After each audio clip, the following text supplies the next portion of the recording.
نرجعوا شويه اللور فين كانت البدايه. هنا بدات تجيني الفكره باش نتوسع شويه من بعد ما الضيق كان عائق بالنسبه ليا. هذه ماشي اول مره نسد ونصلح فيها، بديت من كراج رايب وصلحته ودزت لهاد النقطه، ومن بعد عام كامل انا واصل هنا. تجربه جديده ومغامره كبيره بالفلوس والوقت، وما عرفتش امتى تسالي اكثر من 15 يوم دابا وانا ساد، وهذا الشيء باقي ما بان. وانا في هذه المرحله كنخطط لي بوست اللي غادي نقدر نزيدهم. بغيت نزيد واحد البوست ديال السيميلاسيون. فكرت انني نشري فولون. لقيت واحد الفولون ديال لوجيتيك جي 29، قلبت على المراجعات ديالها في يوتيوب بانت لي مزيانه.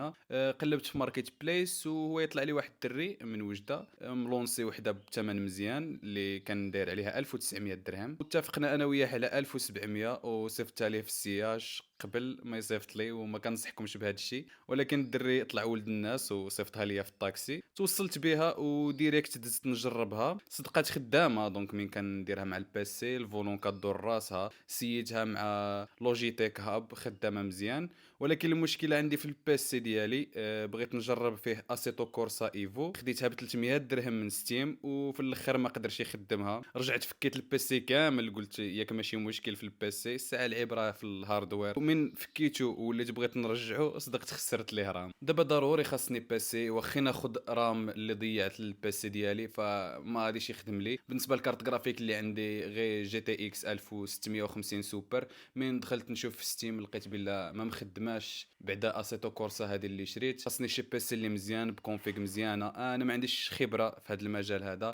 نصحوني بشي كونفيغ اللي مزيانه اللي قادره تخدم لي هاد لي جو ديال السيمولاسيون غير الفول اتش دي، ولكن بغيت نخدمهم بالهاي سيتينغ.